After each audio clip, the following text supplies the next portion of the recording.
Bueno, esta es la segunda clase de la materia de farmacología y vamos a hablar sobre las membranas. Las membranas celulares. La membrana plasmática es aquella membrana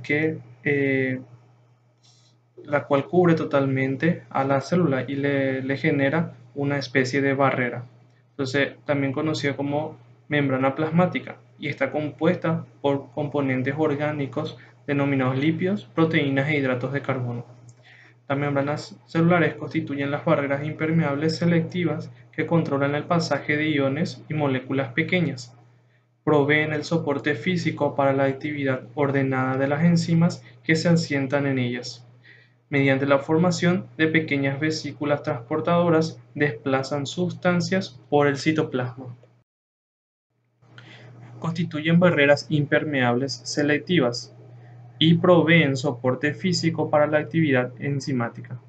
También transporte de sustancias fuera y dentro de la célula. En la membrana plasmática existen moléculas mediante las cuales las células se reconocen y se adhieren entre sí y con componentes de la matriz extracelular. La membrana plasmática posee receptores que interactúan con hormonas, neurotransmisores, factores de crecimiento, etc. La membrana plasmática participa en los procesos de endocitosis y exocitosis, que son los procesos por los cuales la célula ingiere una sustancia o expulsa un desecho. También tiene función de reconocimiento celular a través de sus receptores de membrana y repasando los procesos de endocitosis y exocitosis. En la membrana del eritrocito se encuentran los siguientes componentes. Las proteínas representan 52% de los componentes, los lípidos 40% y los hidratos de carbono 8%. Los lípidos de la membrana son fundamentalmente fosfolípidos y colesterol. Cuando los fosfolípidos se colocan entre un aceite y una solución acuosa, forman una capa de una molécula de espesor en la que todas las cabezas polares se orientan hacia la solución acuosa y los ácidos grasos se alejan de ella. En cambio, en las soluciones acuosas puras no forman monocapas, sino bicapas, que se cierran sobre sí mismas, denominadas liposomas. El fosfolípido que predomina en las membranas celulares es la fosfatidilcolina. Entonces, en una sustancia pura como el agua, los fosfolípidos van a formar los liposomas, la cual da una forma celular. Y la distribución de esta membrana sería la bicapa lipídica. El colesterol es anfipático, por eso se dispone entre los fosfolípidos, con su grupo alcohol del carbono 3 orientado hacia la solución acuosa. Las dos capas de la bicapa lipídica son asimétricas. La fosfatidil-etanolamina, la fosfatidilserina y el fosfatidil-inositol predominan en la capa que está en contacto con el citosol, mientras que la fosfatidilcolina y la esfingomielina predominan en la capa no citosólica. Acá en esta imagen se puede observar cómo en una membrana que es citosólica, la que apunta hacia el interior de la célula, se encuentran principalmente proteínas alfa hélice, proteínas de canal, proteínas periféricas y proteínas integrales, mientras que en la parte externa de la capa se pueden presentar la parte polar del colesterol, glicopéptidos, carbohidratos y glicoproteínas. La fluidez de la membrana aumenta cuando se eleva la proporción de ácidos grasos cortos y no saturados en los fosfolípidos. Acá podemos ver una imagen en donde se representan casi la mayoría de los componentes de una membrana celular. Las proteínas de la membrana se clasifican en proteínas integrales y proteínas periféricas. Las proteínas integrales se hallan empotradas en las membranas entre los lípidos de la bicapa. son transmembranosas en su mayoría. Algunos ejemplos son el citocromo C y la espectrina. Las proteínas periféricas se hallan sobre ambas caras de las membranas, ligadas a la cabeza de los fosfolípidos o a proteínas integrales por uniones no covalentes. Acá tenemos como ejemplo las enzimas fijas a la membrana, antígenos de histocompatibilidad y receptores hormonales y sinápticos. Modelo del mosaico fluido es el modelo en cómo se comporta la membrana celular propuesta por dos científicos, Singer y Nicholson, en 1972. Este modelo explica mejor la naturaleza dinámica de las proteínas de la membrana. Las estructuras primarias y terciarias de las proteínas son congruentes con la posición de estas dentro de la membrana o sobre ella. Según este modelo, es posible cierta circulación lateral de los fosfolípidos y las proteínas. Modelo del mosaico fluido. En este modelo los lípidos se disponen en una delgada lámina bimolecular, mientras que las proteínas están insertadas en la capa fluida. Como los lípidos, las proteínas también pueden girar en torno de sus propios ejes y desplazarse lateralmente en el plano de la bicapa. Los hidratos de carbono forman parte de glicolípidos y de glicoproteínas. Los glicolípidos se clasifican en cerebrósidos y gangliósidos. Los primeros se forman por la unión de una galactosa o de una glucosa con la ceramida. La estructura de los gangliósidos es similar, pero el hidrato de carbono no es un monosacárido, sino un oligosacárido. Por su lado, las glucoproteínas contienen oligosacáridos o polisacáridos. Los polisacáridos ligados a proteínas son los glicosaminoglicanos y forman glicoproteínas llamadas proteoglicanos. Acá podemos ver cómo los hidratos de carbono se presentan en su mayor medida en la capa externa de la membrana celular, formando las glicoproteínas. Principalmente su función es la del reconocimiento celular. Los hidratos de carbono de los glicolípidos y de las glicoproteínas que se localizan en la cara externa de la membrana plasmática forman una cubierta llamada glucocálix.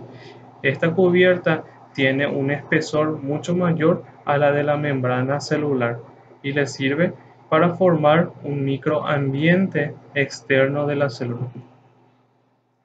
Entonces, las siguientes funciones de este glucocálix es proteger a la superficie de la célula de agresiones mecánicas y químicas. Su carga eléctrica es negativa y por eso atrae a los cationes del medio extracelular. Proceso de reconocimiento y de adhesión celular contribuyen al aislamiento eléctrico del axón y también presenta propiedades enzimáticas. Permeabilidad de las membranas celulares. Cuando hablamos sobre permeabilidad es el proceso de entrada y salida de componentes de la célula.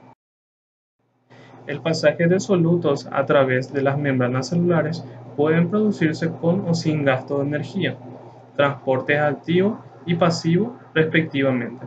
El transporte pasivo se cumple a través de los componentes de la bicapa lipídica o de estructuras especiales. Estas estructuras son de dos tipos, los canales iónicos y las permeasas, o también conocidos como transportadores. El transporte pasivo a través de la bicapa lipídica se denomina difusión simple, y el que se realiza de los canales iónicos y las permeasas, difusión facilitada. El transporte activo tiene lugar exclusivamente a través de las permeasas. En esta imagen podemos representar los diferentes tipos de transporte.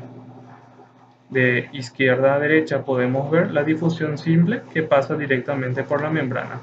La difusión facilitada a través de una proteína. Y el transporte activo también a través de proteínas, pero que necesitan ATP, o sea que la energía de la célula para poder hacer esta función. El transporte pasivo entonces son la difusión simple, cuya característica principal es el movimiento del soluto que se realiza desde los sitios en que se hallan más concentrados hasta una menor concentración. Esta diferencia se llama gradiente de concentración. Las moléculas no polares pequeñas difunden libremente a través de las bicapas lipídicas y también lo hacen compuestos liposolubles de mayor tamaño, como ácidos grasos y esteroides. La bicapa lipídica permite el paso de agua por difusión simple. La difusión facilitada es similar a la simple, pero la diferencia es que en la primera participan estructuras proteicas reguladoras y en la segunda no. Los canales iónicos son poros hidrofílicos que atraviesan la membrana formados por proteínas integrales transmembranosas generalmente denominadas de tipo multipaso. Normalmente el lado citosólico de la membrana plasmática es electronegativo con respecto al lado exterior, lo cual favorece el ingreso de los iones con carga positiva. Los canales iónicos. La mayoría de los canales iónicos no están abiertos en forma permanente. Algunos se abren en respuesta a un cambio en el potencial eléctrico y otros cuando les llega una sustancia inductora llamada ligando. A los primeros se les llama canales dependientes de voltaje, a los segundos canales dependientes de ligando. Para que se produzca el pasaje de un soluto a través de un canal iónico, no solo es necesaria la existencia de un gradiente electroquímico, sino también de un estímulo apropiado. Los canales iónicos representados en esta imagen se observan como un canal iónico es activado por un ligando para que pueda abrirse y poder excretar una sustancia. En esta imagen el ligando sería la estructura de triángulo celeste con una cola azul. Las permeasas es el segundo tipo de proteínas para el transporte pasivo. Existen tres clases de permeasas: las de monotransporte, las que transfieren un tipo de soluto; la de cotransporte, las que transportan dos tipos de solutos simultáneamente, ambos en el mismo transporte; y la de contratransporte, las que transfieren dos tipos de solutos en sentidos contrarios.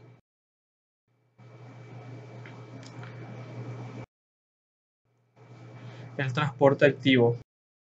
El transporte activo se caracteriza porque necesita energía, dada por el ATP y además de proteínas transportadores, que son el receptor más la ATPasa.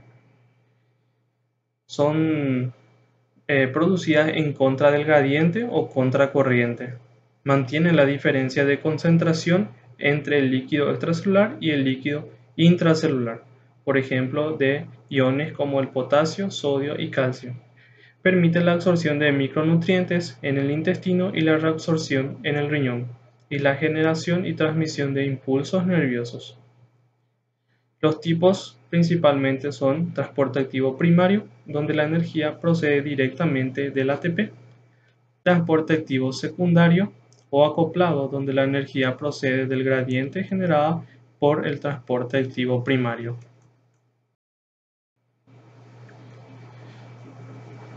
Esta es la representación de una proteína de transporte activo denominada ATPasa, en la cual la función es la de introducir dos moléculas de potasio a la célula y sacar 3 moléculas de sodio, ya que la cantidad de sodio se encuentra en mayor cantidad en el espacio o en el fluido extracelular, y en el fluido intracelular o citoplasma se encuentra en mayor porcentaje el potasio.